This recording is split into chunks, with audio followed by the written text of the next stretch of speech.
Hello everybody, how are you? I am Zef and your teacher here, and I will be teaching you different questions and their answer.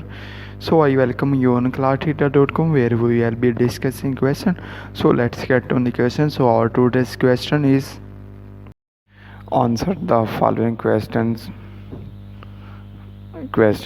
to review what led America into War II and how the country mobilized its armed forces. Value to how did the War Production Board and the American people help the war fought in World War to select all that apply.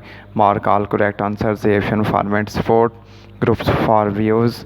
Family at home.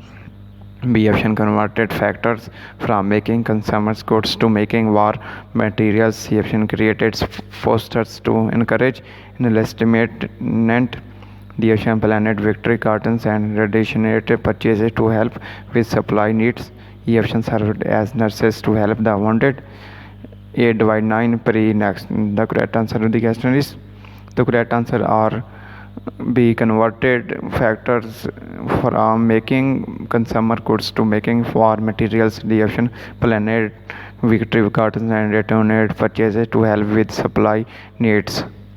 So that the correct answer of the question. If you any question, leave a comment. I will be answering you as soon as I can. Thank you very much for watching the video. Please do not forget to like, share and subscribe our channel. Until next question, bye bye.